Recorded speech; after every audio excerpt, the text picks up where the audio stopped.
Previously on Justified. But what does change mean in, say, policy terms?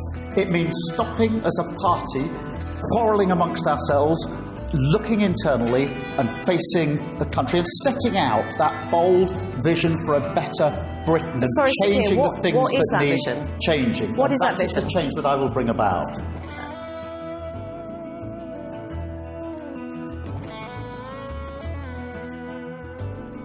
Hello and welcome to a special episode of Podcasting's Praxis. Special because we wouldn't normally record one on the weekend, but we kind of have to. Especially in the middle of the fucking day. Yeah, especially in the middle of the fucking day. But everything's falling apart and we're here to talk about it. So I'm David, I'm here as usual with Alistair. Hey. James. Hello. Jamie. Have we started, have we? And Rob. Hello. Okay, and yeah, so we are going to talk about the elections, or some of them anyway. We will not be talking about the Scottish elections. This is not happening today. Keywords today. I've bullied him into it. Yes, we will cover it, but not today. Partly because, there's still only a third of the seats counted total, so we'll just be ignoring that for now. Instead, we're going to talk largely about England. But is it true that independence is off the table for another generation? Because that's what I'm hearing. It's off the table until the next general election, because Boris Johnson's already said that he's not going to give another referendum. So, what they're going to do? Just hold one? Libs. Is that next general election going to be the most important election of our lifetimes? There's been a lot of elections like that lately. Well, if you think about it. I'll try not to if I can help it. Well, there was a fair bit of Labour saying the quiet part out loud when it was when they were doing the get out the vote stuff. They were saying this is your one chance to have your say, as if the rest of the time you should shut the fuck up. And even then, they would like you to vote and shut the fuck up. Yeah. It wasn't really an election, more a referendum on whether or not Keith has to be dead before we give him a Viking funeral. Each lost council seat, one flaming arrow into his raft. So, at current count, right, England results, we have got Labour have lost 4 councils, and at current count, because it's not finished yet, they have lost 206 councillors. Remember that number, because that will come in handy later on. Is that good?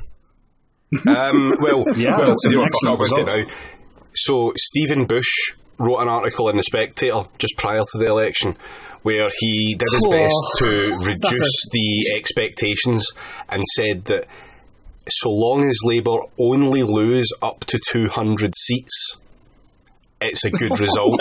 So they've already surpassed the expectation management stuff.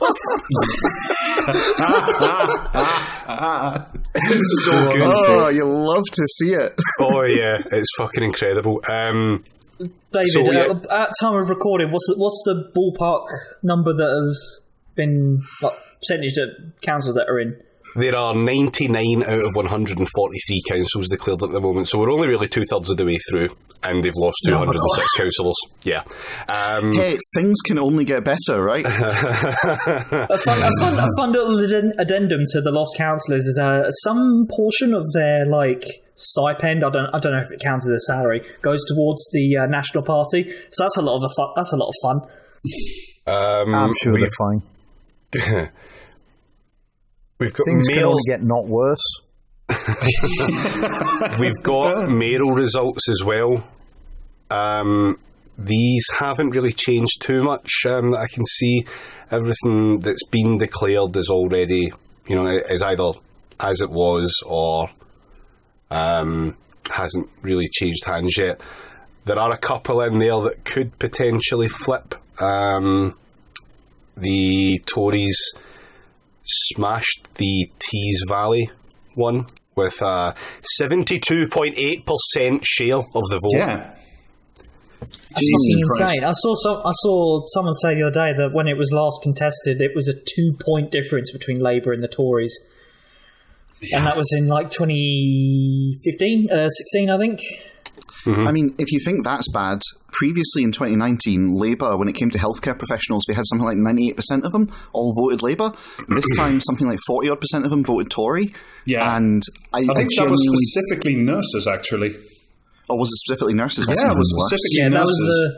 That was the 42% figure. That was specifically nurses voted Tory, and 30 and change, 36 or so voted I'm just Labour. recalling all the times in the run up to this election when Starmer was just asked outright how much should nurses get, and he wouldn't give an answer. He wouldn't back the 12% asked by the Royal College of Nurses. It was just astonishing, and far be it from me to tell anybody to vote Tory, but hey, if you want a pay rise and clearly Labour's not committed, you might as well vote for the guy who says, okay, maybe I'll give you something. I know it's like bad form to have a go at the NHS and not clap for them every week and all that sort of shit, but I bet a significant amount of people who work for the NHS are Tory headbangers, you know what I mean? Yeah. Oh yeah, 100%. They are. Yeah. I mean, what better way to try and destroy something from within than co-opt the people responsible for the administration of it? Well, Jamie, you got I used to know someone who works for a local council that said that you had to vote for the Tories because they would look after local councils. And this is at the height of fucking austerity. And do you know the funny thing about that is they were right. Councils, though, didn't they? Exactly. They were right because they will look after Tory councils. They're more likely to put money. The money might not be spent as well as it could be in a Labour council, even though Labour councils are generally quite shite. But it's... You will get some. You're more likely to get more fucking money out of it. Yeah, but the Tories are straight up perverting democracy to create a material pressure to vote for them by essentially they give their councils crumbs and then they starve everyone else. And that creates a positive pressure toward them. Labour are just sort of doing democracy for the fucking laugh of it. You know what I mean? It's like we've got all these councils and two of them do anything fucking useful. The rest, it's just all the councillors are too busy being racist on Facebook. Speaking of which, strangely, Preston Council miraculously survived all of this onslaught, didn't it? It did, and that's really fucking strange. What kind of model could Preston be using that would have changed things? I don't know. No earthly idea. David, it might interest you to know that Preston has tried doing this thing where they give money to the people that live and work in Preston. Whoa. Now, that'll never catch on. Yeah, well, it hasn't because Keir Starmer has literally never made reference to Preston in his time as Labour leader. Is the... I mean, I'm not familiar with Preston, but is the High Street just only... Yeah, is Preston in London? Is the Preston High Street really just only alcohol, porn and drug shops? Because that, if you give people money, I know that is where they spend it. Lisa Nandy and Rachel Reeves? Yeah. Watch yourself, Rob. That's the future leader and deputy leader of the Labour Party. For fuck's sake. Yeah. We'll get on to that in a bit. We will get on to that. So, one thing to point out here is when we're talking about the mayoral elections, actually there's two that I want to talk about. So there's the West Midlands mayor, which is the most amazingly nondescript fucking area I've ever held to have a mayor. But they're not real mayors. They're not real mayors. This is just bullshit. Is what it is. A mayor of a particular state of mind. The Labour candidate for the mayoralty there is Liam Byrne of I'm Afraid There's No Money Left fame. So that's a boy. The literal receipts. Yep. Yeah, yes.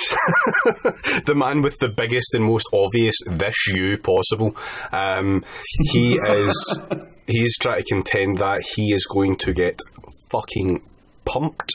There is another one which I need to find it now. Wait, by pumped do you mean is he going to start lifting? What? No, someone's going to crank him off. Shagged. He's going to get fucked. Wasn't he also the same guy? I'm reasonably sure he was, where there was a lot of shenanigans going on with his staff, where most of his staff was either sacked or quit in the local affair, so he tried to use his parliamentary staff to run his local race, which I'm fairly sure is not allowed. Well, some allegations around that, which we have not proven otherwise, so therefore cannot comment on the specifics of that. Another one I want to talk about quickly is the Mayor of West Yorkshire, that's up, which again still hasn't been declared yet. Tracy Brabin is the Labour candidate there, and is potentially a winner. The thing is, Tracy Brabin's actually currently an MP. If she wins, Labour lose another MP though, don't they? They do, yes. And worth pointing out, by the way, I'd just like to say right now, the amount of Labour MPs we currently have is below 200 now. I can't believe Jeremy Corbyn put us below 200 seats. That's incredible. Yeah, by losing Hartlepoole in 2017, we've been below 200 MPs for a while now. So yeah, there'll be another election. There'll be another by-election in the constituency of Batley and Spen if Tracy Brabin wins the mayoralty, which is the same constituency which Jo Cox was the MP for before she was murdered in the street by a fascist. So expect some discourse around that's going to get real fucking sickening when the Libs really start pulling out all the stops about the decorum and why it's actually always going to be a Labour seat because Jo Cox would have wanted that or some shit. Do we know though the religious makeup of that constituency? Because apparently that's a fact that it's important to hear about nowadays. Yeah, Jesus, that fucking tweet, holy shit. I can't remember what that was. It was a council area, I think. But they made a point. Labour had won in a landslide, and was it Britain Elects? Was it Britain Elects? I think it was the Britain Elects account, and they said they made a point in the tweet. Jewish 33 point something %. Okay then, that's interesting. yeah, weird that you bring that up. It was for Sedgley.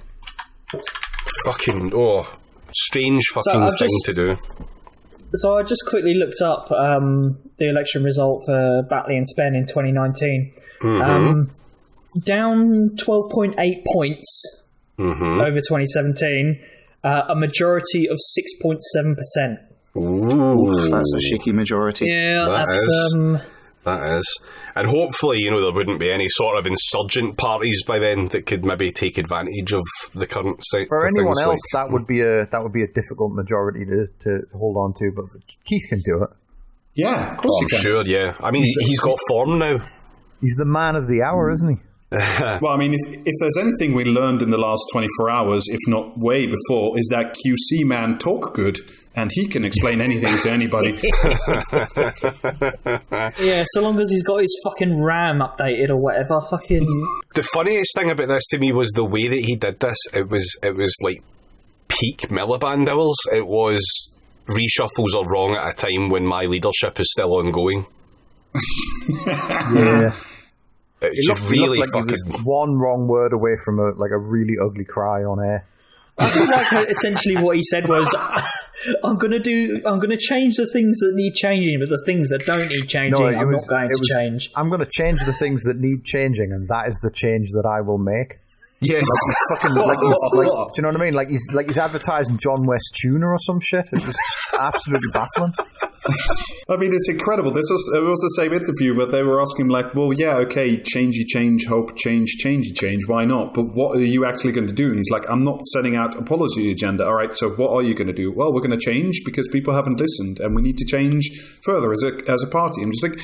I will say that it is bold of Keir to decide to join a political movement that's focused on change explicitly. Some kind of UK-based movement focused on change. He's not going to change the UK, he's just going to change what needs to change, and that's the change that he's going to make. But have you seen the first thing that's being floated out? I think it came out this morning or last night or something. That the thing they want to bring... Hang on a minute, Rob, before you hit on that, I just want to tie everything back and just so we can stop talking about males. There's one last bit that we haven't discussed when it comes to males yet. Mm-hmm. Is it the resounding victory of Sadiq Khan? Well, if you could call it that. How's that going anyway? Because... Well, you know that way we were told, like, it was absolutely, definitely going to be Sadiq Khan. He was going to landslide it. Yeah. At current count, I don't know how far through the count we are, but at current count, Sadiq Khan has 40% of the first preference votes. Sean Bailey has 36. Jesus. Sean Bailey was, like, fairly ahead for a substantial portion of this. Yeah. So I feel like if Sean Bailey had drunk his own piss, he would have nailed it, like, just slam dunk. The numbers I have so far is 40% said he can't, and 36 on first preference for Sean Bailey, which is extraordinary because that guy like imploded constantly throughout his campaign. We talked about it on the episode with We Don't Talk About the Weather, but like, I mean, whatever, we'll see the results and everybody will have like an opinion, but if you want my pre-opinion now, I just think a lot of fucking people just stayed home. They just didn't turn up because who gives a fuck? There's a lot of that going about. Well, there isn't the council elections. The council elections all seem really low turnout. I don't know. I don't actually have the numbers, to be honest, on hand for London. But yeah, like turnout has been either way the fuck down or way the fuck up, depending on what the election was. Yeah. Well, Khan told everyone that voted Labour in 2019 that they were, or everyone that didn't vote Labour, that they'd made the right choice. Was that what he said?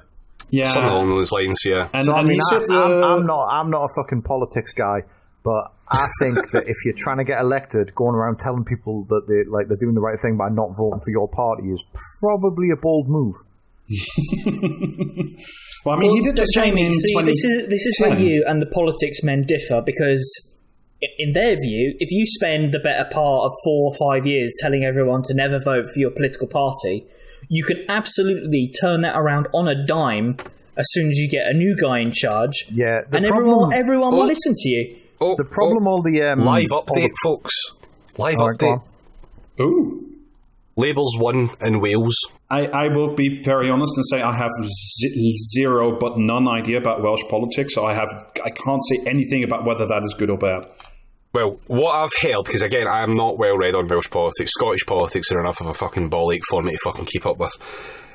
The policies that have been kind of pushed through Wales have been absolutely to the left of UK Labour at the very least. I think that's probably nebulous enough to be, both true and acceptable to most.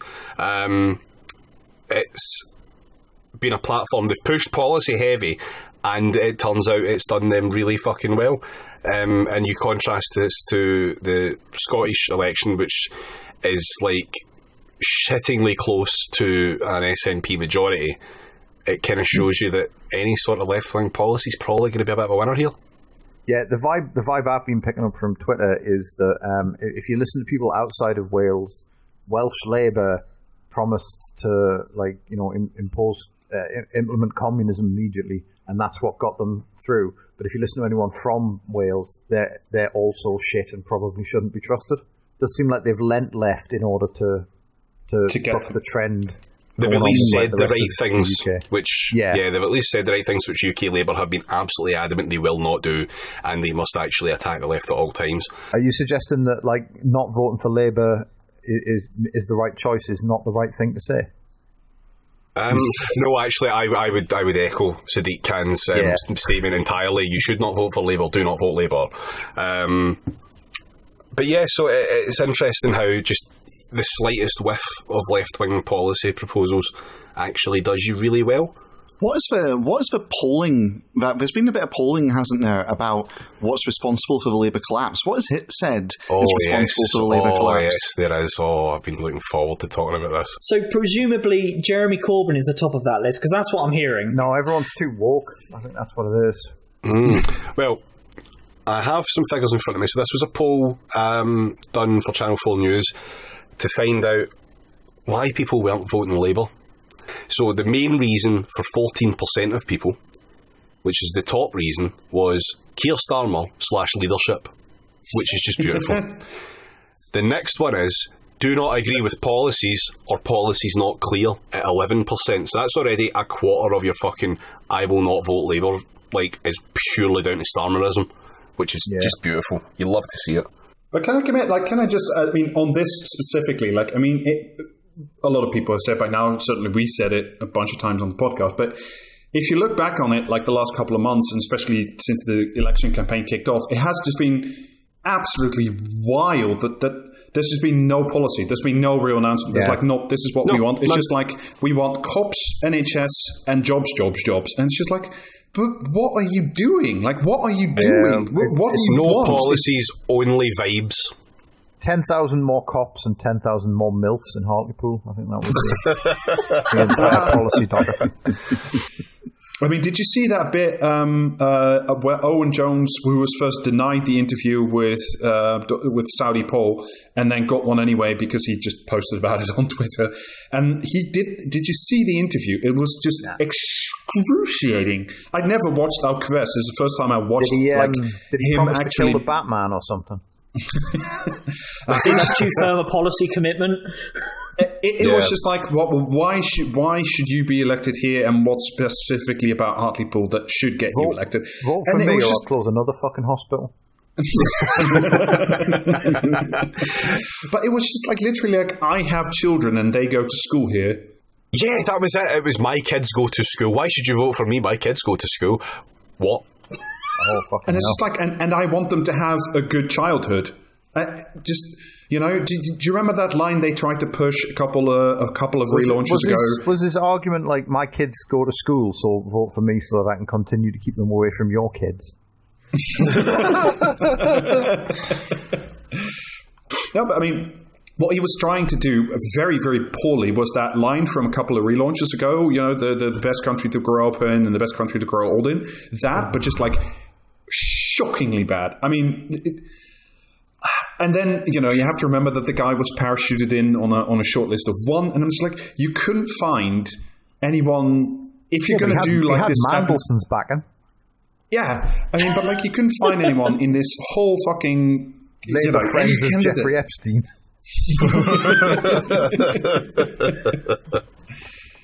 But like, I just really want to know, because it was all pushed through the National Executive Committee and everything. It's like, you couldn't find a person who, you know, who didn't appear quite so brain hemorrhaged and, you know, machine politics on the outside as he was on the inside. Like, you couldn't find a single living, breathing soul with something to say.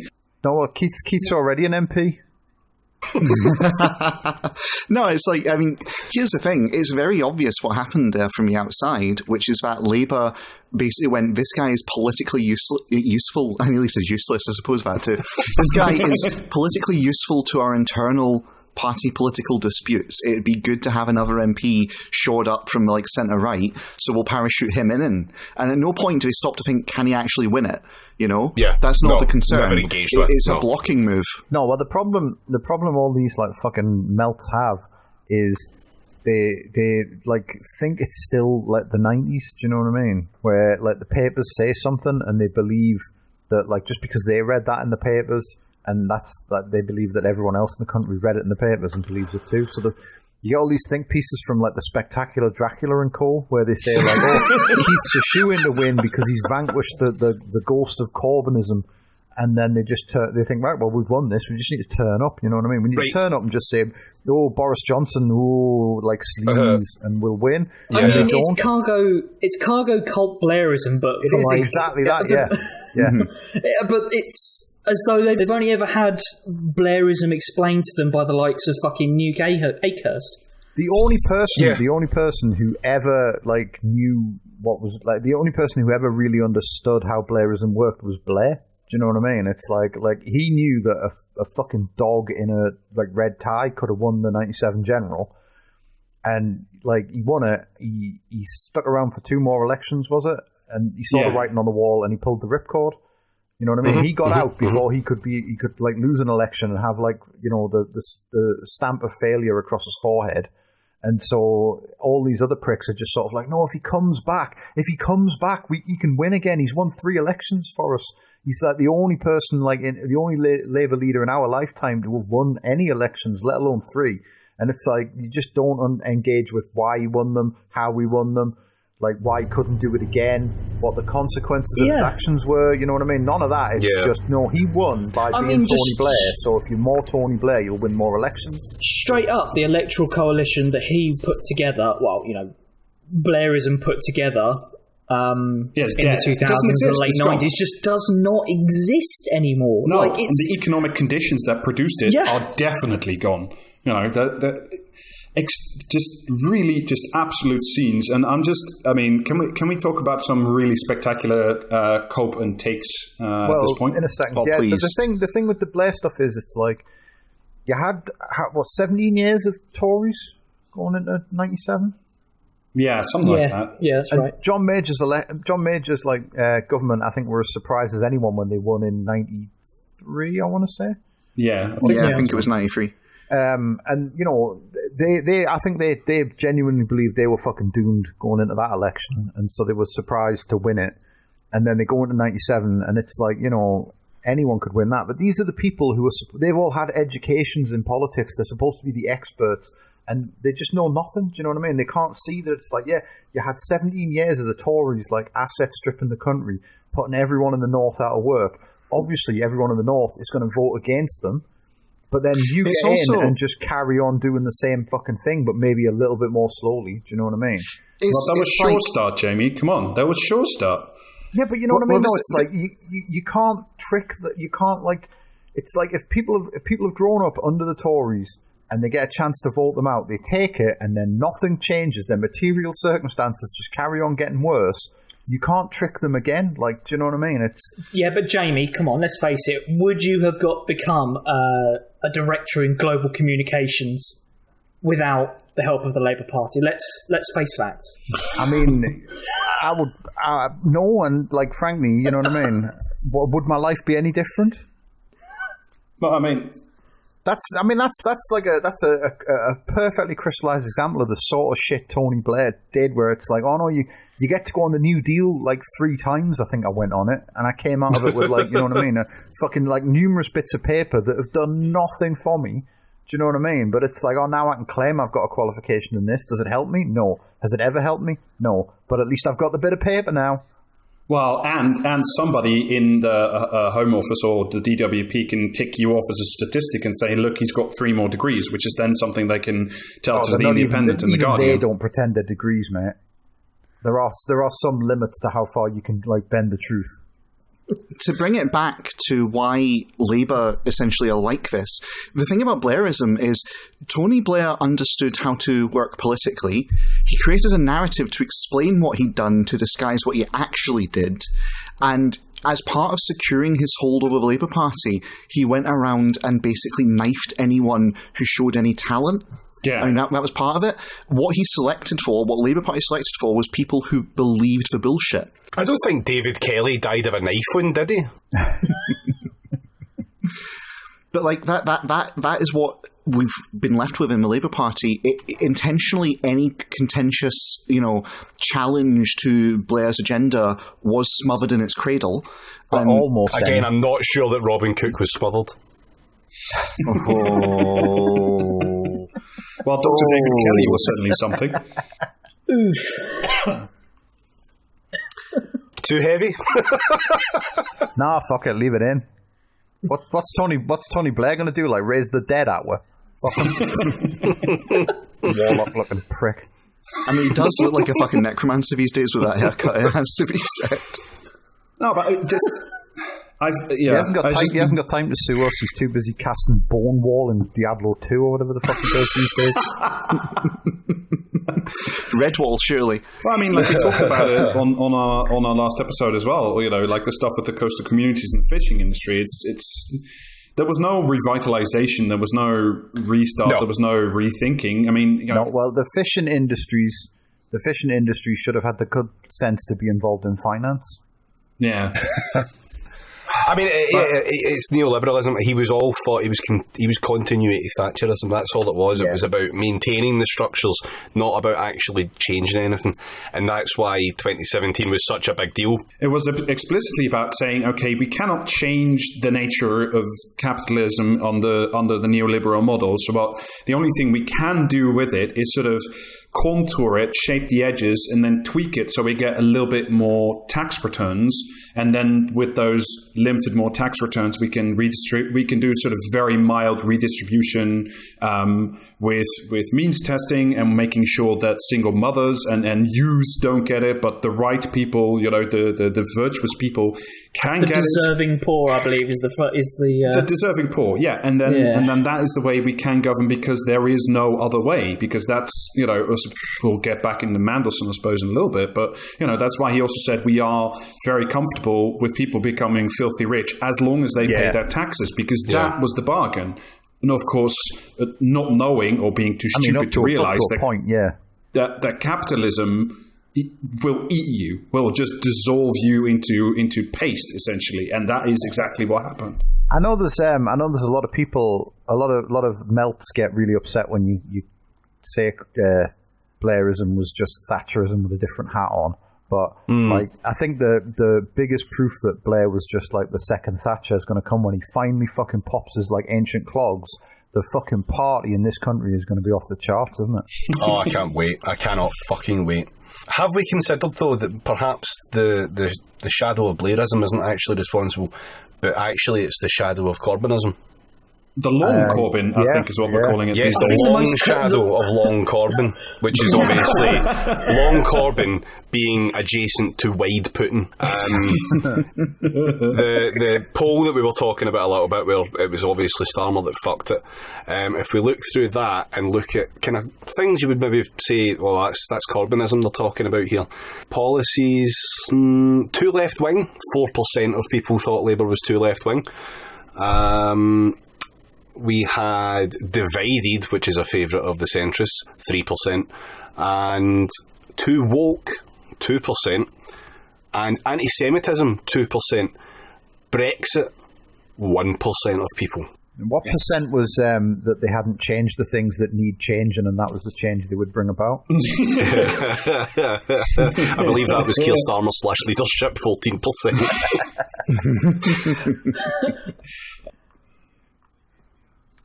Can we do some like prime grade, snort some high grade cope from some very interesting people? I picked out a couple of my favorite takes. Obviously, this is all like Twitter and interviews, so forgive me, it's not articles. I think possibly is this going to be a procession of different like idiots saying that the problem was Ed Miliband? One of them, yeah. I mean, that's my first one. My first one. This is possibly my favorite of the whole set of responses so far. This is Peter Mandelson, who said that the results in 2021 is a rebuke against the 2010 Labour Party conference electoral college because they picked the wrong brother. Get to fuck me. You know what I mean?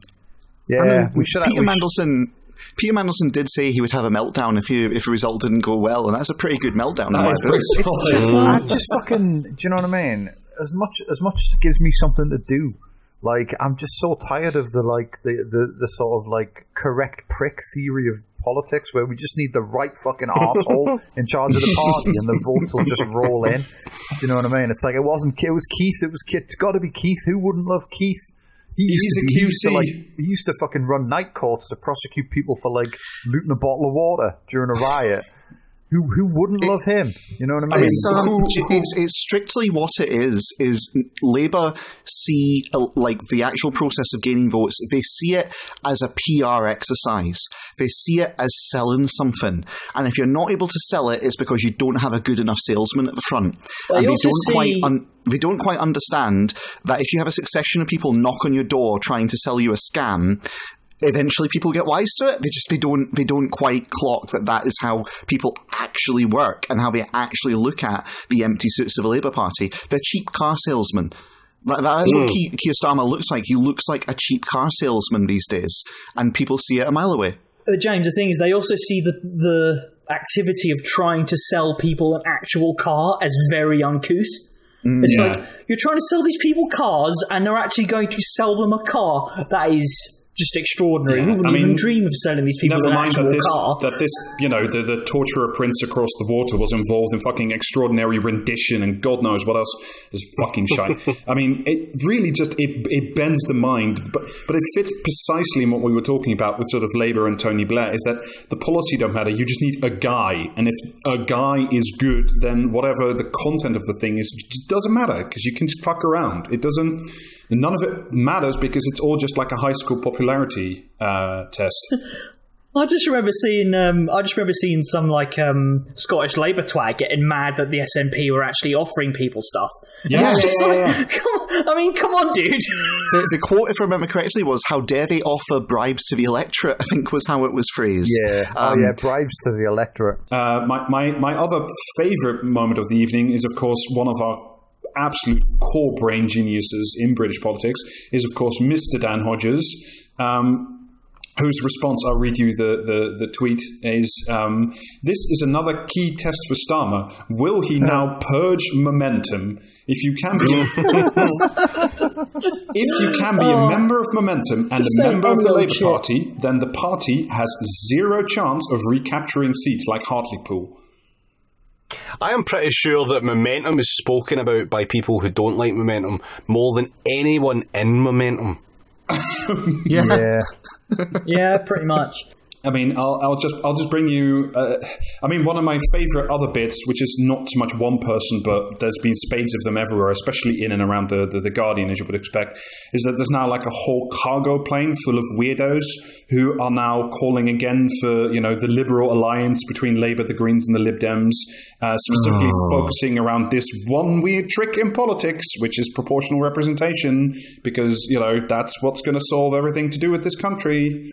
I'm taking a long, hard look at Scottish politics, and yes, having some kind of proportional system does solve all your problems, doesn't it, David? Doesn't it? That's got one weird trick, isn't it, David? That's why the European continent is a fucking, peaceful idyll of a garden, right, David? Do you know what? It's really weird that all the Liberals are the ones that support this. How strange, how fucking odd that Libs would support it more than anyone else. It's just baffling again. Like, just baffling. I really hate this PR one weird trick bullshit. And it's like, look, first past the post is an absolute piece of dog shit, and I think we can all agree on that. But PR isn't going to resolve the contradictions of capital versus Labour and people with money and people who don't have money and bad housing, all that shit. It's just you're just tinkering around the technocratic edges with your fucking briefcase in your hand because that's what you're comfortable doing. Because talking about the material conditions of the working class is not allowed. You're not allowed to do that. FPTP? No. PR? No. STV? No. T54? Yes. David! Don't make me get the fucking water bottle out again. And of course, now the knives are coming out as well. Adonis now calling for, after propping Keith up for a year, definitely more behind the scenes in 2015 and onwards, now saying he was a nice lawyer, but it's time to go, because obviously he served his purpose. Now, the real vampires are supposed to fucking turn up and take over. See, I think Keith should step down as well. But, you know what I mean? I don't want, fucking Andrew Adonis to think I'm backing his play or anything. So I'm going to call for Andrew Adonis to follow his dreams and, attempt to get the Guinness World Record for largest forehead tattoo. All this talk of, people getting the knives out for Keith. If everyone on the podcast would look at the other channel that we have, just to look at the little picture, little Keith's face staring at us off his window. I find it kind of funny. I find it kind of sad. My balls keep on falling. They're the worst I've ever had. He looks like he's sitting there at a piano going, "No tomorrow," and for him, it's literally true. That's an incredible photo. That he looks so haunted. Do you think the photographer was dressed as Tony Blair or something? He's a really fucking concerned look, like he's shocked that someone's pointing a camera at him. Although, what I will say, that's the most human I've seen him look in a photograph in a long time. Yeah, actually, it is. maybe that's why the photographer snapped it. It's only because you can identify with the base fight or flight response that he's clearly pondering. If there's one thing we have learned from the last 2 months of campaigning with Keith, is that his photographer fucking hates him. I've never seen so many abysmal official photos being put out. No, that's just every photographer hates him. Every single one of them. Even the ones that work at the Guardian fucking hate him. It's his superpower is that he's just photoshopped into reality. I want to know where he gets his enormous trousers, because those seem to just every time I look at that fucking photo of him in the big trousers, they just are always somehow bigger than I last remember seeing them. Oh, it's like skater stuff in it. He's wearing the baggy trousers, so you can't see his shin pads. Moth or quiche. Oh, the shin pads from kicking the left. Yeah. From when he's evicting landlords from their own pubs and other normal pursuits. If I can wrap this bit up with a little discussion about Keith himself and like what's going to happen next. I think he's going to be trapped in a shipping container and lit on fire. What you think will happen, not what you hope will happen. I think Andrew Adonis is going to trap him in a shipping container and light him on fire. I mean, like, there's been a lot of fucking chat about leadership contests and whether or not he's going to stand down. It's not going to happen. I don't think they so. still let non-members pay £3 to vote? Well, yes, or did they get rid of that because it was entry? That's exactly it. I think that no one should expect Starmer to step down, even if Sadiq Khan lost London, which, let's face it, like, at time of recording, even with the numbers, does not look likely. It'd be funny though. It would be hilarious funny. Because London is the real red wall, but it's not going to happen. Even if that did happen, Starmer would stay on for a bit because they need to make sure they go through a set of procedural changes within the Labour Party to ensure that the left does not get a sniff at it. Because remember, the Labour leadership and the Labour these party are the changes that need changing. the Labour leadership and the Labour machinery are effectively convinced that the Reds are still under the bed. They're convinced the party's packed with them, even though, I mean, I know very few. I know quite a few people who were Labour members up to 2019. I now don't know that many, despite knowing the same people. Like, look, a lot David, of them have just said, because I'm recording from underneath Luke Akehurst's Rakescar bed doesn't mean that I'm not a serious leftist. Fuck's sake. But, like, yeah, they're all gone for the most part anyway. Like, most people have already fucking abandoned them, as Hartlepoole of all fucking places definitely fucking confirms. Like, a lot of people have just said, fuck it. I think the current rules are if you're still getting fucking like 3 emails a day that sound increasingly desperate from the Labour Party, you're allowed to vote in any leadership elections. Oh no, I don't know about that because I was getting all sorts. In fact, I got an email from Jackie Bailey, who, again, despite me not being a member since like last year, it was an email from Jackie Bailey which was a forwarded response to an email I received from some other fucking no-marking Scottish Labour the previous day. Oh no, it was better than that. The one that I had like a couple of days before had been saying it was a fundraising email and we want to raise £10,000, and when I got the one from Jackie Bailey, like on election day or the day before it, they had only raised £8,500 and were still looking for £1,500. Like, that would have been minutes and cleared under Corbyn. I got an email 10:30 on Thursday night thanking me for everything I'd done, like, to help the Labour Party. Can I just take this opportunity to say you're fucking welcome. You hear that, listener? We are the official podcast of the Labour Party. Whether we're for or against it, it's up to you. But David, can I just to briefly respond seriously to the point about, like, I think Keir will stick around because the change that needs changing, and we will bring about the change that changes need, is going to be, like, you can see it's being briefed already that they want to reshuffle the shadow cabinet and they want to bring back Hilary Benn, our favourite warmonger from the... I thought now wasn't the time for personalities and reshuffles. Yeah, but it's going to be. So, like, Hilary Benn's going to come in, the architect. Yeah, but can you think of a better time to rearrange deck chairs? Not really. And the other one is Yvette Cooper, who they also want to bring back. You remember Yvette Cooper? How great she was in the leadership elections in 2015. I mean, she's only got more experience. She's got a proven track record, hasn't she? I think Rob is dead on the money with this. I think that's exactly what we're going to try and do. Whether they're successful or not, like, I'm not sure. I think there's an alliance inside Labour right now which is looking a bit shaky, to be honest, around Starmer, and I think they might get their reshuffle, but I'm not sure Starmer will be able to stay on genuinely. because I think there's a lot of people who have basically they're in a position right now to feather their nest. They're getting very nervous, and they basically, like, Labour suffer from a problem that they can't do any structural analysis of the present. They can only look back to the past and say, well, that happened, therefore that's what's happening now. And they do it with Blairism all the time. They think those conditions were what exists now.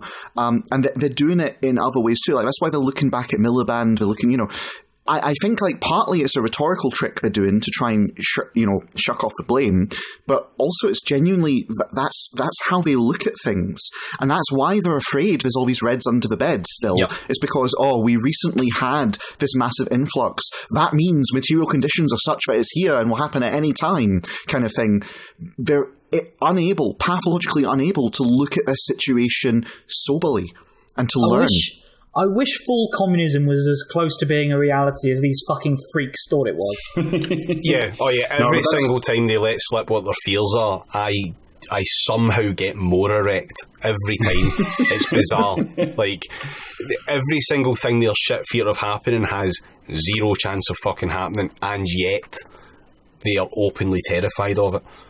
I think the main thing we're going to see as a result of all this is basically that Keir's going to become more beholden to the right wing of the pie. That's the long and the short of it. But my specific point is, like, by bringing in people like Hilary Benn and Yvette Cooper, they need, I would say, 6 months, maybe 9. Like, they need to build up the profile of whoever's next, because currently there's nobody else. Like, you need to see, somebody, I hate this phrase, but, like, out on maneuvers. Like, you need to see somebody all of a sudden being much more on the telly, being given, op-ed space in The Guardian, that kind of shit. And they don't have that person right now. So, like, it's not Wes Streeting, it's not Jess Phillips. It's probably Yvette Cooper or Hilary Benn or Rachel Reeves. Like, it's that type, but they need about 6 months to build it up. It is Wes Streeting and it is Jess Phillips, I'm sorry, but the most cursed timeline must come to pass. I mean, that is the most banter timeline, and I am here for it, but... I just want to say that whenever someone says that, like, a politician is out on manoeuvres, just makes it sound like they're on a quad bike to me.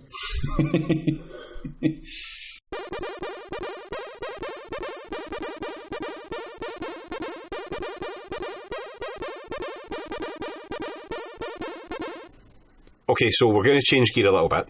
And turn this into a little kind of interviewee section because, first off, JB's just had to leave us, so we'll be continuing the rest of the episode without him.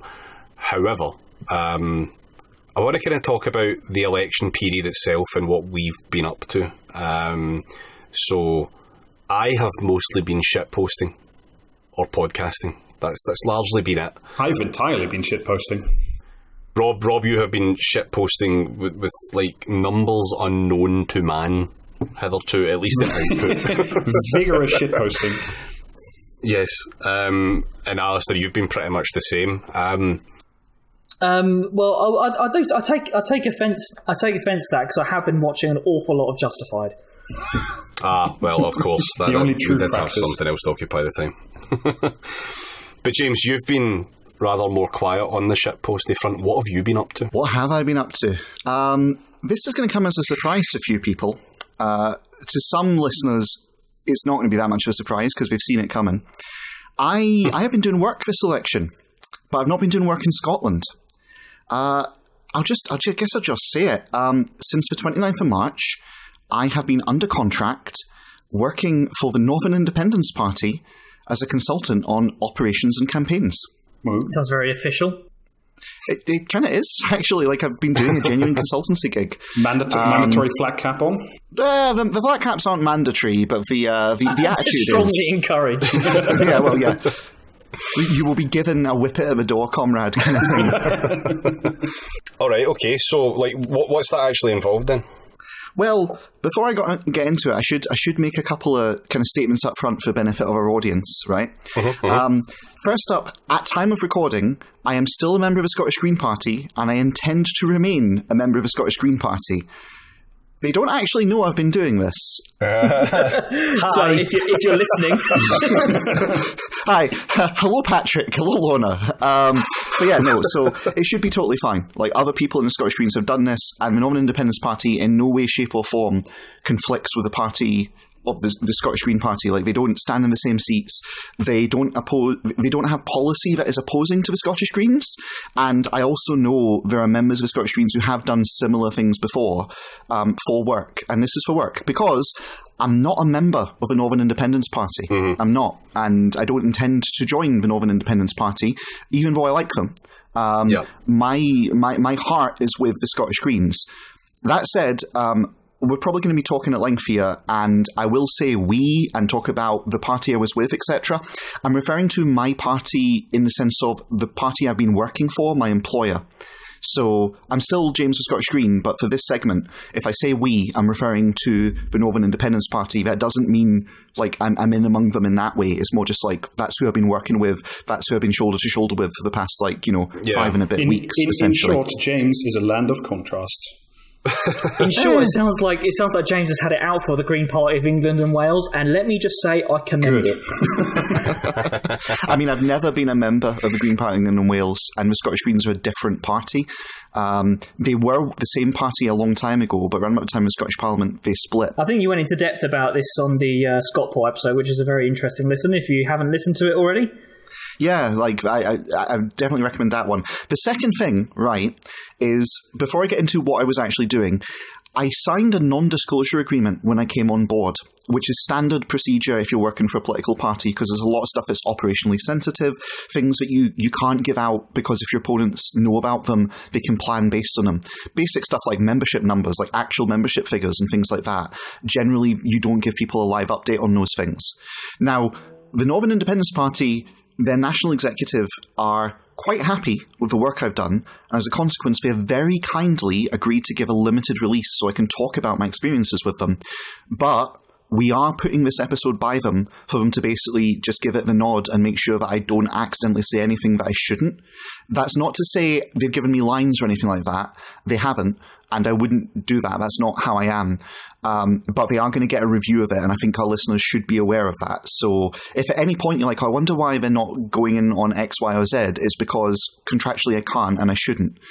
So with all that preface out of the way, basically they brought me on because they needed someone who's got experience at the sharp end of doing political organising and in structuring political parties, because they're good people. They're highly skilled on an individual level, but they are new as a political party, and they basically needed someone to come in and help them build up and help them take their ambitions and their principles and their ideas and turn it into an actual vehicle that can grow and work longer term. And so that's the work I've been doing alongside basically building their campaigns. And that's been an interesting experience. It's been fun, and you'll probably want to know more about the campaigns than you will the operational side anyway. Yeah, for sure. Well, I mean, let's just preface this with the fact that the Hartlepoole by-election has been and gone. Labour fucked it. The Tories won with over 50% of the vote on a very high turnout for a by-election, especially. So, it was interesting. The Northern Independence Party obviously wasn't allowed to stand. Because the Electoral Commission didn't get the paperwork sorted out quick enough, even though everything was done as fast as possible on the part of the Northern Independence Party. Am I right in saying that? Yeah, the Northern Independence Party put the paperwork in a long time ago. The Electoral Commission came back and said, we need you to make the following changes to your submission. The Northern Independence Party made the changes requested and put it in.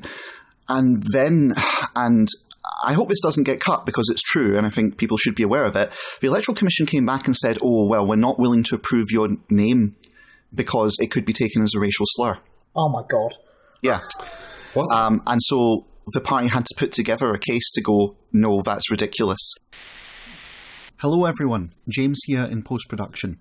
I want to give a little bit of context to this point because I don't want to misrepresent the Electoral Commission. The Electoral Commission published the emblem, the logo, of the Northern Independence Party on their website for public consultation. They received, apparently, a whole number of complaints saying that the emblem and logo was potentially racially offensive. the letters N, I, and P together. I think you can get where people might come from with that. I do think this is ridiculous. I think any reasonable person would think this is ridiculous. I can understand that the Electoral Commission could just be following their processes in this and just, doing it strictly by the book to avoid any complaints, in reaching out to the Northern Independence Party for clarification and for a counter case, etc. What I put to you is this. Your average human being does not spend their time looking on the Electoral Commission website to see what the latest logos of political parties look like and submitting comment on them. For the Electoral Commission to receive a whole number of complaints about this, I leave it to your imagination who might have coordinated that action and what possible benefit there might have been in giving the Electoral Commission a reason to delay approving the Northern Independence Party as a political party on that basis. So, food for thought. We now return you to the rest of the episode. Yeah, there's been a lot of Lib Dems on Twitter going, I can't get the paperwork in time. That's not what happened there. And I'm sure it's just because the Electoral Commission have been very busy and they're not playing favourites or anything daft like that, but yeah, they are taking their time about it. So that definitely hurt a lot. Yeah, and made it very difficult. Branding is important, isn't it? Especially if you're trying to push out a series of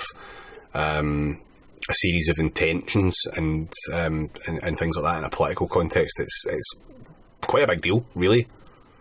I mean, even down to just the ballot's not going to have Northern Independence Party or the logo on it anywhere, is it? No, exactly. Never. Yeah.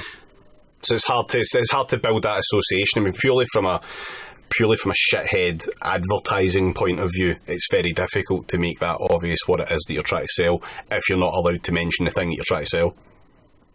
Yeah, all of the candidates that were stood were independent candidates endorsed by the Northern Independence Party, because legally that was the only option available because the Electoral Commission didn't confirm the name. I've got to say, though, despite that, I know that this is going to sound weird, but as someone who is not a member of the Northern Independence Party, who's just put in the work for them, the election went really well for them.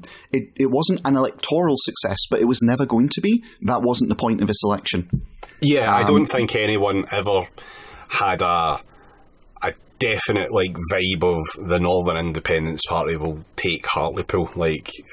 As much as it was fun for me to put £5 on 1,000 to 1 fucking bet, I knew it wasn't going to get cashed in. I mean, that would have been fully banter timeline. Keir Starmer's still the Labour leader, but he's also interesting now. Insanity timeline, right? Oh yeah, for sure. So I mean, yeah, they didn't carry off an astounding win in Hartlepoole, and I'll be honest, I don't know, because obviously it's hard to find Northern Independence Party candidates at local level when they don't have it next to their name. So I genuinely don't know how they've done in a kind of wider context through the local elections. But it was never going to be a huge electoral success. But it was one for the party itself. Can you expand on that a little bit? Yeah, sure. So I kind of need to talk a little bit about the situation. I came in on the 29th of March, which is very late, very, very late. Usually if you're doing an election campaign, you have a 3-month-ish wind-up where you're essentially putting stuff in place. And when I came on board, basically they had one person who had a bit of experience doing election campaigns for Labour, but that was kind of it. The rest of it had some very highly skilled professionals in their day jobs. It had a lot of enthusiasm. It had a good membership, but they didn't have any of the structure and any of the logistical knowledge or anything at all necessary needed to be able to properly contest a campaign. And when I was brought on, my brief was very simple. We want you to run an election campaign which doesn't make any glaring mistakes, which skills up our membership and gives us experience in doing campaigns, that helps us build structure, and that ultimately, when you're done, delivers a framework by which we can seriously contest elections in future. That was it. I mean, just getting teething problems like the fucking Electoral Commission to recognise the party is, in any future election is a huge stepping stone you won't have to overcome, basically. Yeah, but I mean, I want to be crystal clear. The Electoral Commission, the name thing, hurt a lot, but it's not like the biggest problem. The biggest problem was essentially that the Northern Independence Party only really got to the point where it had enough resources and enough membership, etc., to contest the election round about the time they announced their candidates to be selected for that election. That's when the Northern Independence Party went from being just like essentially a very small like group of people posting on Twitter to being an actual going viable concern. And when you actually look at that timeline-wise, the fact that the campaign they delivered actually went in, unfolded, that there was professional literature hitting the doorsteps, that there was a good manifesto, like all of that stuff is astonishing in such a short space of time. But it's not going to be astonishing if you're on the outside and if you don't have experience with politics before and if you don't know where they were starting from, because it really was a standing start as of the 29th of March, basically. Yeah. Like, in 5 weeks, that campaign came together and delivered. And, you know, the result at the end of it, it doesn't matter. The result was not the point.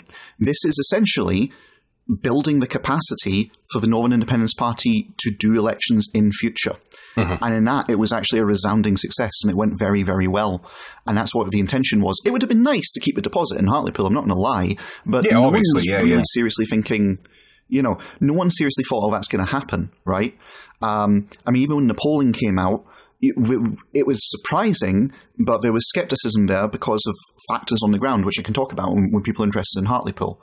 And so, like that's basically it. The Northern Independence Party is a long-term project, and to be a long-term project, you have to. There's no shortcuts. There's no like, you know, you don't get to cut to the head of the line. Essentially, you have to put in the work and you have to build something.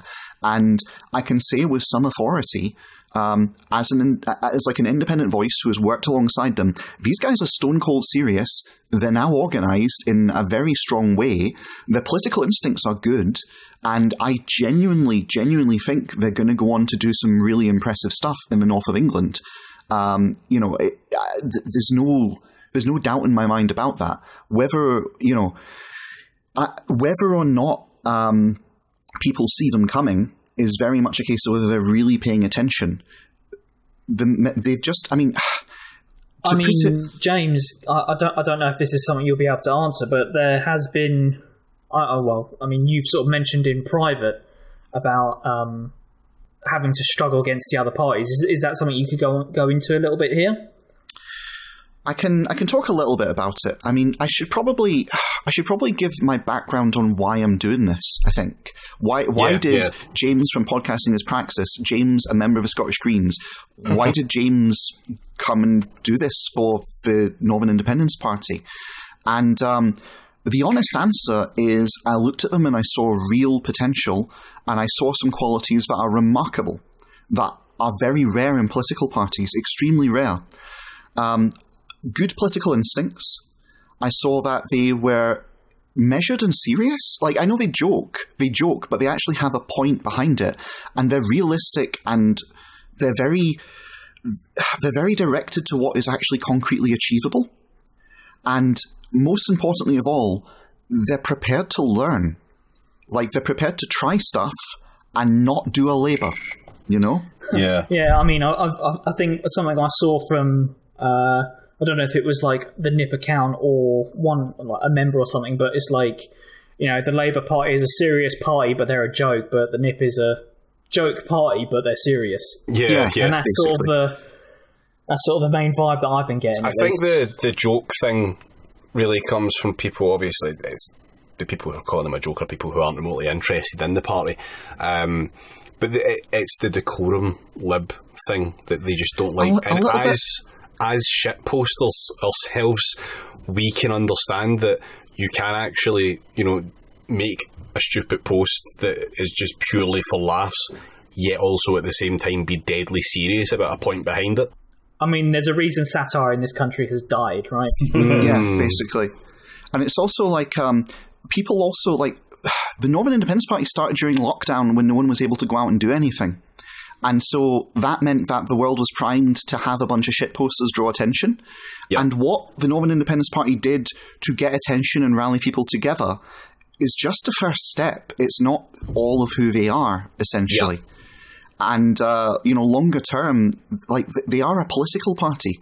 And I've got to say, I'm very impressed by what I've seen internally. Like, it's not weak. It's the start. Every political movement, it all starts that way. It starts with a small group of people who come together, who are able to rally others to their side, and they look small. They look like, oh, they're not going to achieve anything. And then when they first start out, they don't immediately leap to the head of the queue. That's not how it works. But what impresses me with the Northern Independence Party is they are very, very quick learners. I cannot stress enough how quickly they pick stuff up and how little resistance I encountered to come in and being able to tell them you need to change X, Y, and Z. And the result is, it wasn't just like, yes, okay, boss, let's go, because that's not the attitude or relationship that we had or that I brought to it. It was, okay, why do we need to do that?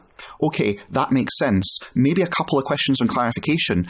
And like, they're just constructive and they're positive and they're seriously heavily focused on making a difference and approaching it in a really, like, actually quite scarily intelligent way. I mean, you know, I skimmed the manifesto. It looked fine to me. I personally have my own questions about regionalism in a broader context, but it looked like a fine manifesto to me. I saw, again, I watched that Owen Jones thing. I thought, out of all the candidates, Thelma Walker looked like the only human being on stage, essentially, which I thought was extremely good. But I wanted to ask, like, apart from sort of the internal mechanical stuff, because what I was more curious about, like, what did you guys see in Hartlepoole? Like, what was the background to this election at the local level? Because I think we've had a lot of like national level coverage, and I've just sort of had the feeling that once again, this is just the media rolling into town saying, "Oh, look," like we were doing Pop Safari again. And I was more curious to see what the NIP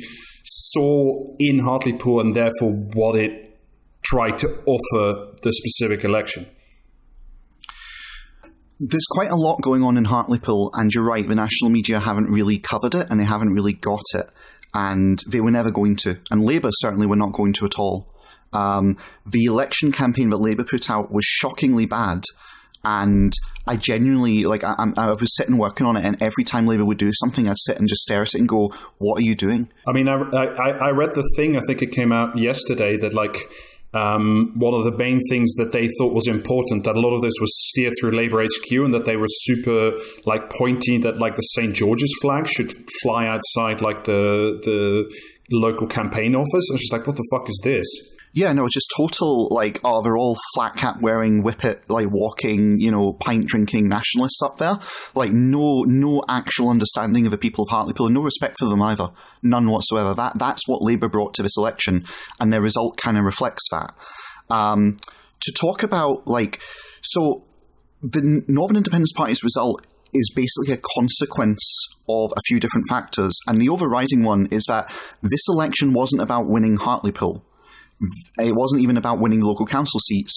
This election was about introducing the Northern Independence Party's principles and its platform and what it's about, and starting, like, making the transition between, oh, those shitposters we know on Twitter to, oh, that political party that's actually getting organised and is getting on the ground. And it's that kind of introduction. And so the campaign result sits between those two peaks, and that's kind of a result of it. Yeah. But then the on-the-ground conditions in Hartlepoole are very interesting, and Labour I think are pathologically incapable of acknowledging the grave errors they've made in the North. Okay, yeah. So can you just... It would help me to sort of fix my brain on what's going on there. Okay, so a few different things are playing out in Hartlepoole, as best I can see it. There was a Brexit vote, a Brexit party vote at the last election, and that was up for grabs. Where was that going to go? In practice, most of it piled into the Tory vote. And the reasons they did it, you can argue back and forth about, well, why did they go to the Tories specifically? Was it just that the Tories got Brexit done? Don't think so. Don't think so at all, actually. I don't think Brexit, and nothing we saw when we were talking to people, suggested that Brexit was like the overriding concern. Like, that's not why the Red Wall voted the way it voted. It voted the way it voted. First of all, the Red Wall isn't a thing, but if you take the territories there that they've said that's the Red Wall, the reason they voted the way they voted is because they lost any confidence in Labour to be genuine and to actually deliver for them. Because they didn't see them as actually being trustworthy and standing for something, because they flip-flopped over the Brexit stuff.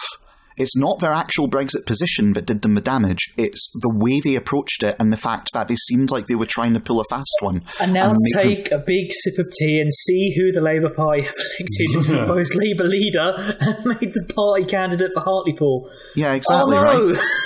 Yeah, like totally the wrong approach. So what I think happened, and it's important to preface it by saying I am aware I can be wrong, but what I think happened is that earlier I talked about like the material squeeze the Tories have made, and how essentially what they're saying is if you've got a Tory is running your show, we'll give you some crumbs. A lot of people went for that. A lot of people just went for that and said, yeah, no, it's better than nothing. Completely understandable. A lot of people...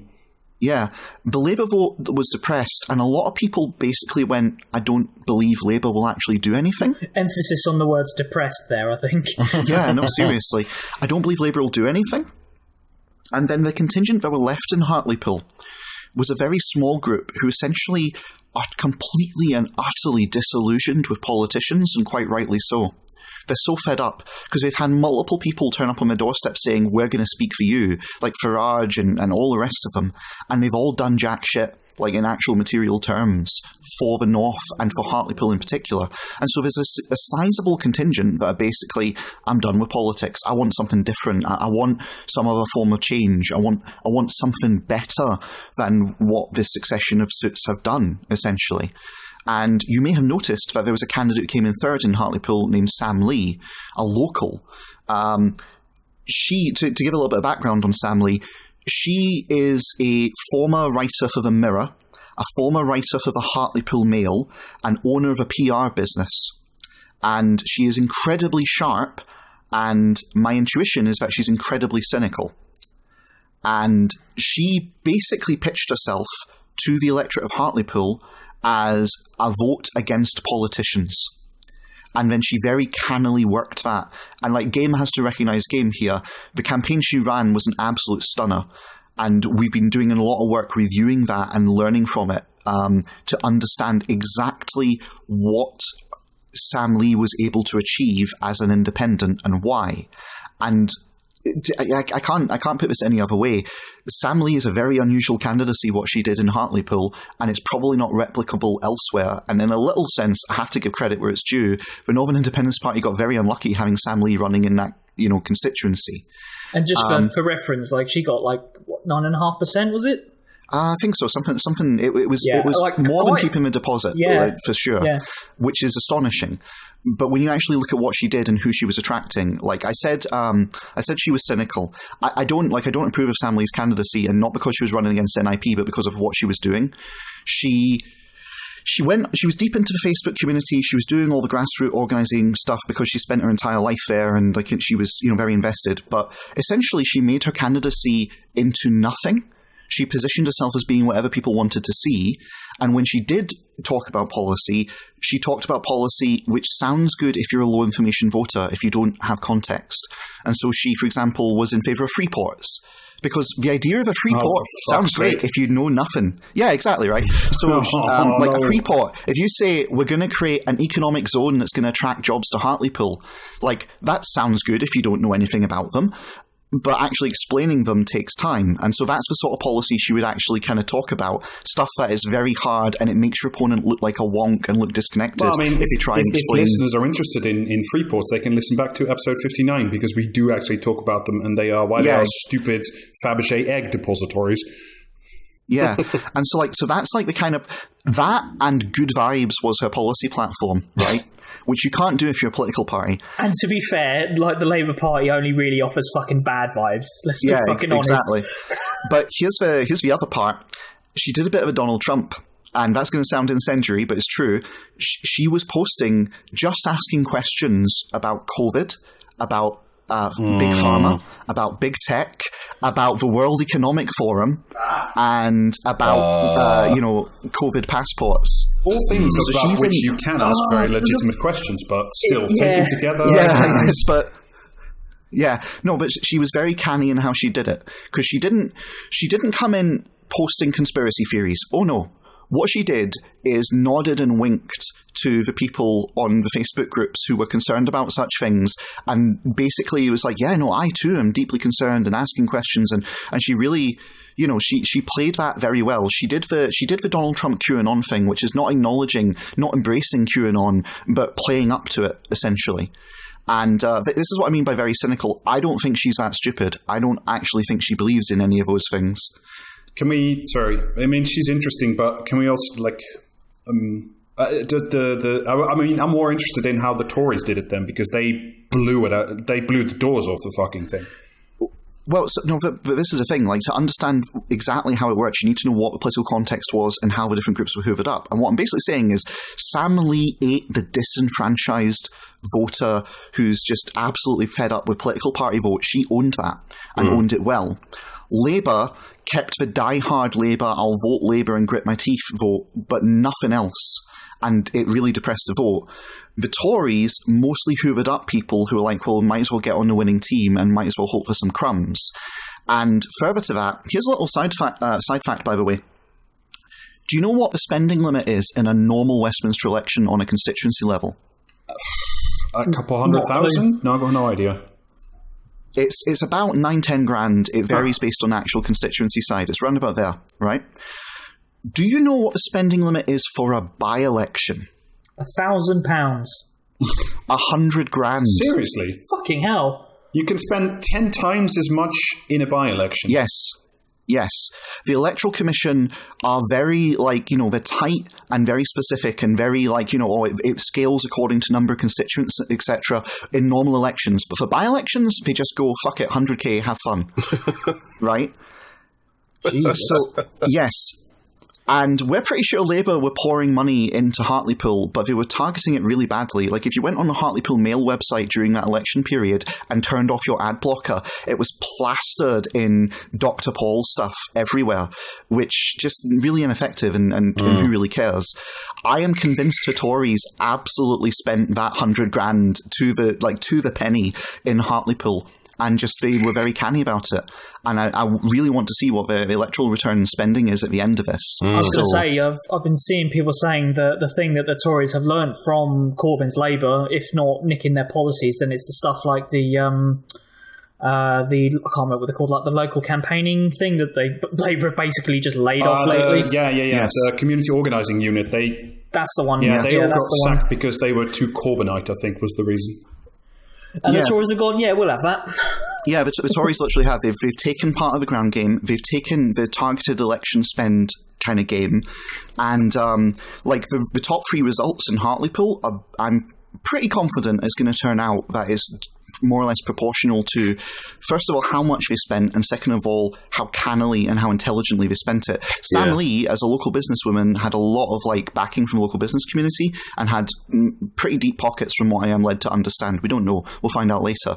And so, that's part of the story that's not going to get repeated by the mainstream press, is that there was a lot of money being put into that. Because from a Tory perspective, they had nothing to lose. They have tons of money, and if the opportunity to give Labour such a tremendous black eye, well, yeah, hell, let's go for it. They spent as much as they could. Labour, the rumour is that the reason Labour wanted the election on this day, because here's the thing, they choose when they have a little bit of say in when candidates go out and when the by-election will be called as a result. Yeah. The rumour is that Labour decided they wanted to have this on this day so that they could double up spending, essentially, on the council elections. So they could make the same pound essentially get 2 votes. Yeah. Yeah, essentially. And that may have been a tactical mistake, because there was also the Metro Mayor elections, which meant that the Tory vote would be out in force as well. So just bad tactics from Labour as a part of it. And it's also worth noting that the reason that rumour's going about is because there's also a lot of rumours about the state of Labour's finances in general being absolute shit pool. Yeah. Another cargo cultism, I suppose, of trying to emulate Blair is the fact that they just assume that the big businesses will come back once you kick all the fucking members out. Well, I mean, somebody was briefing about it. I know it was anonymous.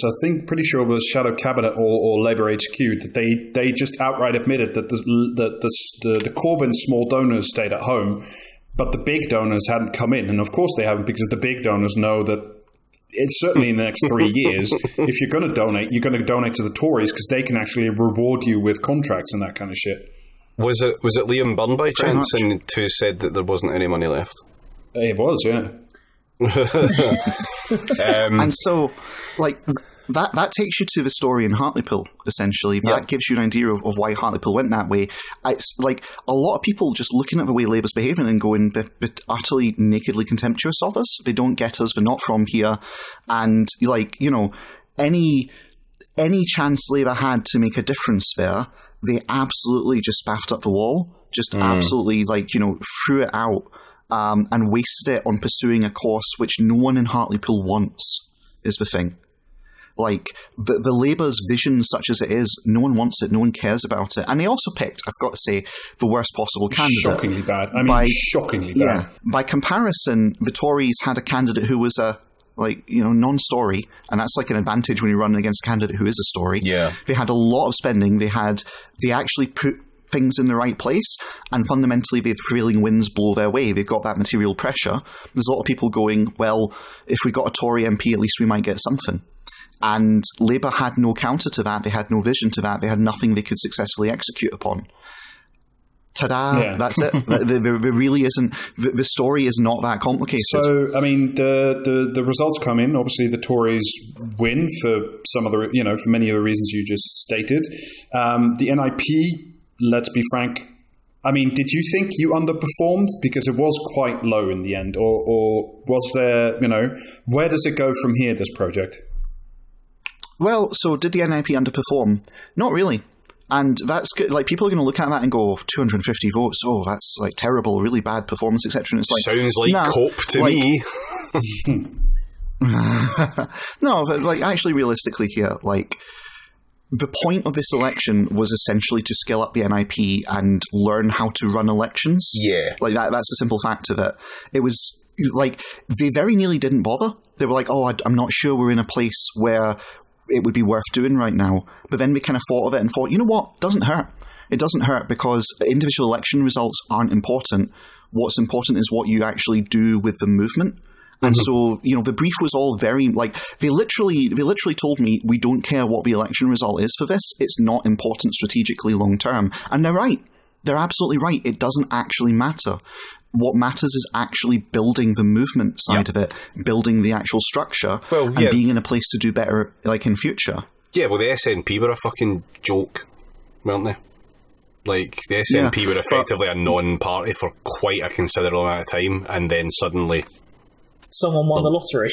Yeah, literally. With the NIP, like, if I had started with them 3 months ago, which was just not feasible, just not possible, if I had started with them 3 months before the election, and if they'd been registered as a political party, they would have absolutely kept their deposit. No doubt about it whatsoever. But for that to happen, the NIP would have needed to have been basically a different party at a different part of its life cycle. Yeah. And that's just a fundamental case of it. So, as far as I'm concerned, like, the people who are writing NIP off now are being very foolish and very short-sighted, and they're going to be embarrassed in future by them. Because the NIP... Do you want to know what the actual reaction was from the on-the-ground membership and all the rest of it to the Hartlepoole result? Yeah. So the on-the-ground membership obviously were like, oh, that's gutting. I thought we would get a little bit better than that. Makes sense, though. Right, what are we doing next? That was it.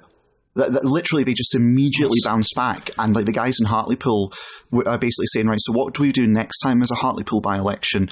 And immediately went into this, so what did we do wrong and why? What were we forced to do wrong? Because here's the other thing about the NIP. That election, so much was forced on them that there was just no winning moves that could be made. You know, it's the whole Picard quote, right? Sometimes you make no mistakes and still lose, essentially. And from the NIP's perspective, like, structurally, starting basically 5 weeks before the election day, with no internal kind of actual infrastructure in place and no capacity to do on-the-ground teams for reasons to do with, like, for example, a little-known fact, right, you can't just send people out into the street to canvass and campaign. You need to actually have liabilities insurances. Do you have any idea how hard it is to get liabilities insurances as a political party? Speaking of which, James, how has your sleep schedule been for the last few weeks? Oh, man, like, that's genuinely, like, I came on and I worked, like, 16, 18-hour days for the first few weeks. And I had a lot of fun doing it. They're great people to work alongside. I can't, like, on a personal level, I cannot speak highly enough of the people in there. They're all great. And many of them are shit posters, so we got on, like, a house on fire. But they're all serious, and they're all just very... Like, even when I come in and, like, I obviously know a lot more about how to do campaigns and how to structure a party and what the statutory and then operational side of things requires. I know that more than they do, but I'm really blown away at how quickly they pick it up and how intelligently they approach it.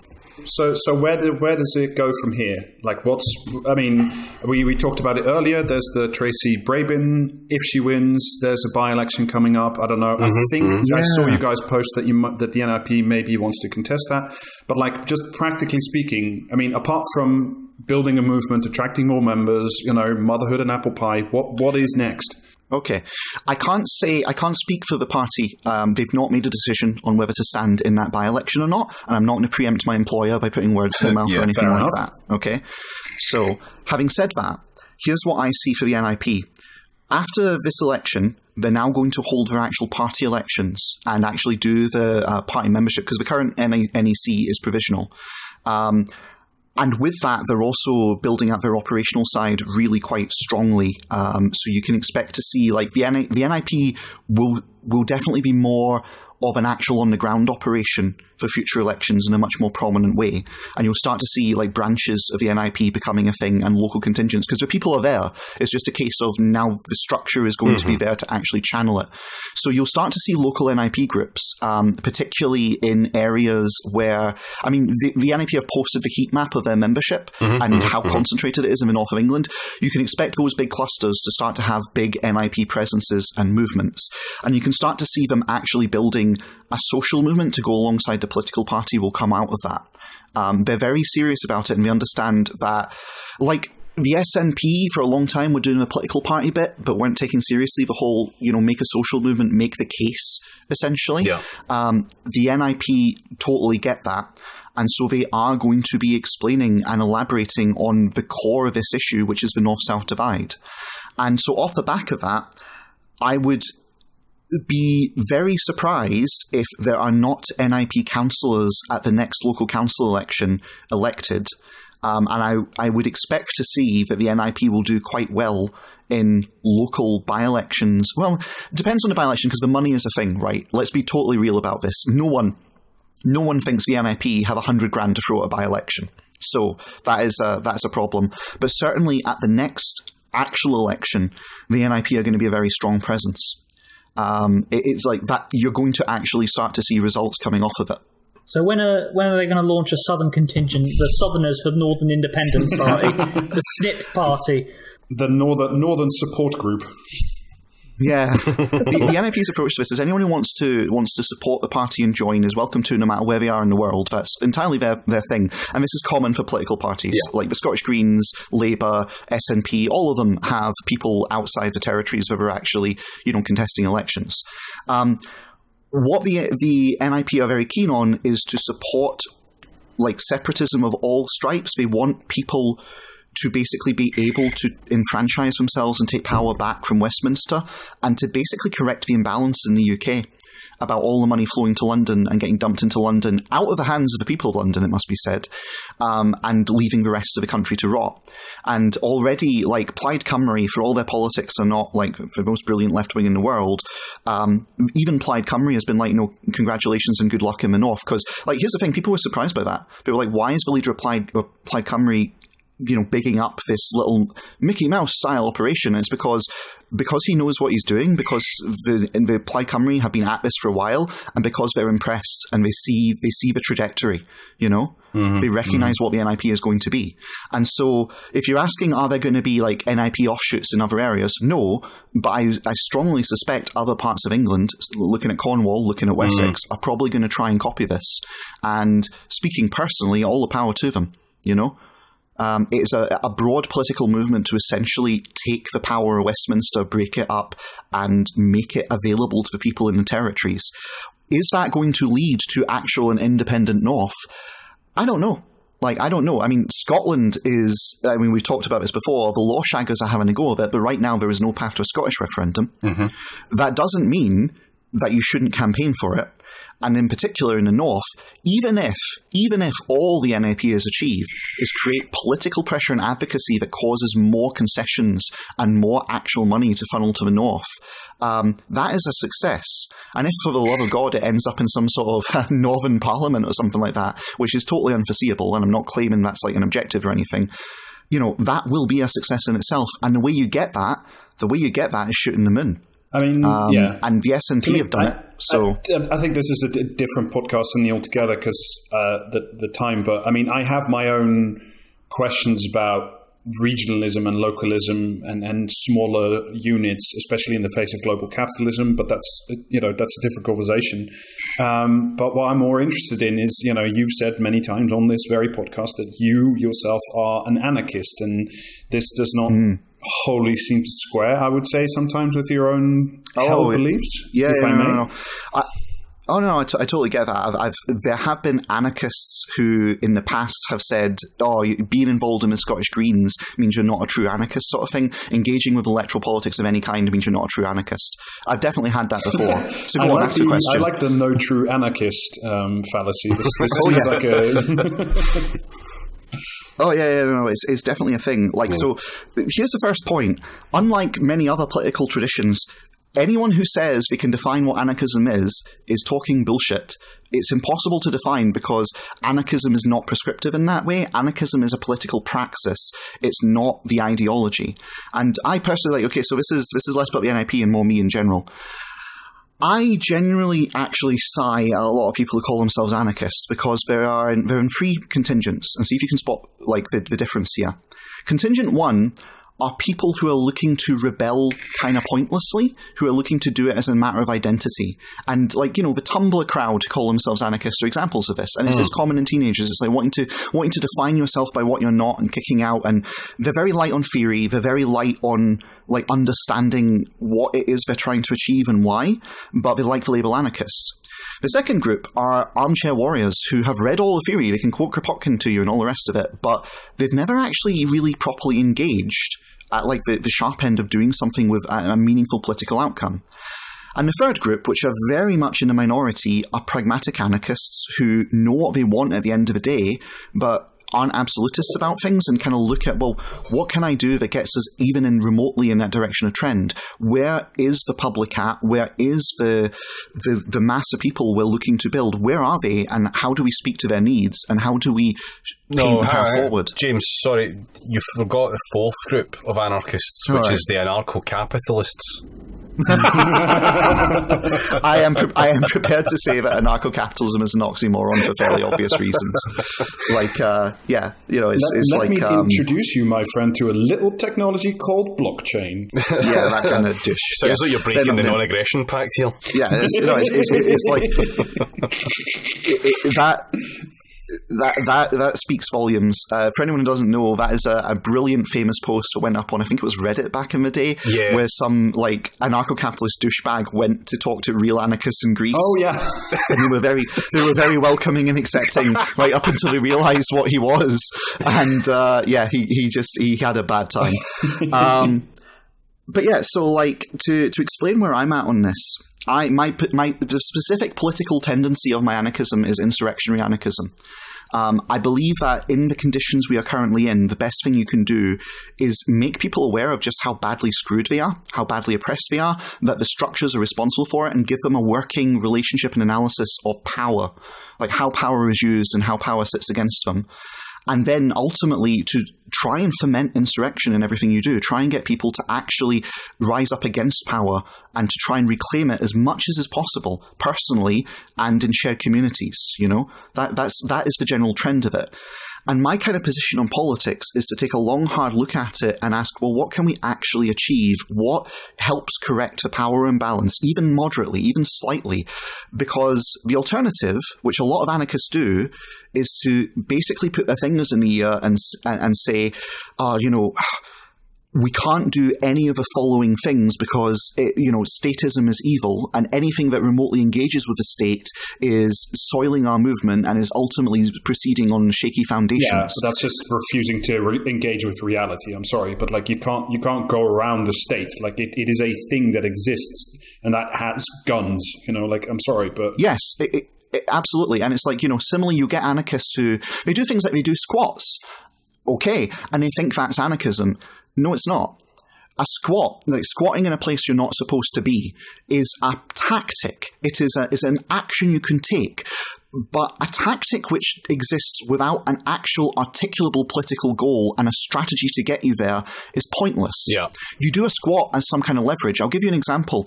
Glasgow University closed down the postgraduate club, essentially, which had its own building called the Hetherington building.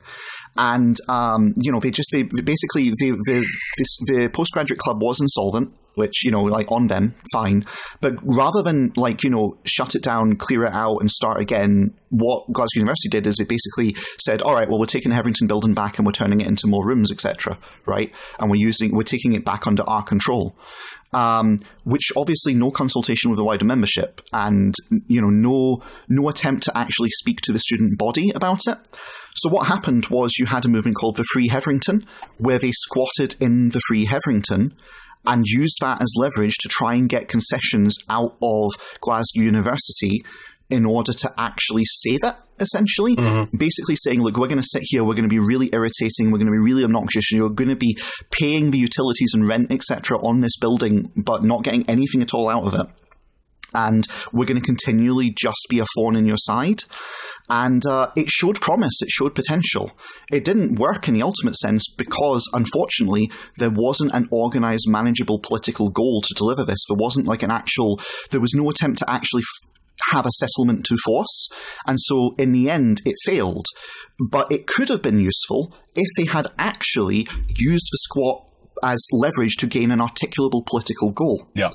There's a lot of anarchists who don't get this. They don't understand. They think that by doing a squat, you're showing how life could be, and they're completely detached from reality. To summarise, basically, I look at this and I think, well, the British state, the Parliament of the British state is far removed from people it governs. The closer parliaments are to their people, geographically and also in terms of representatives per number of people, the more accountable they are just directly, the more that power arrangement is a subject to veto and subject to people actually going, no, we're not cool with that. And you see, I think that's one of the reasons you see Scotland doing a little bit better with the Scottish Parliament, simply. And so anything that brings power closer to the people is ultimately a good positive step. I'm not going to pretend that the Northern Independence Party are anarchist, they're socialist. But I can work with comrades in arms towards a goal, and the ultimate goal is some form of communism. My version of communism has no state. But then, will we ever get there? I don't know. But to not try to fixate on your castle in the sky is to waste your life. Yeah, Rob. What? Hey, I'm not wasting anything. I've got my haunted castle, so, as soon as I've got the demons, as soon as I've got the demons out, I'm fine. I will be happy with the state of politics when an argument between a Marxist-Leninist and an anarchist will have material effects on people. That's the point where I know I am content with the state of things. Up until that point, anything is fair game to fucking move towards that. And yeah, I totally appreciate that, and that's perfectly reasonable to me.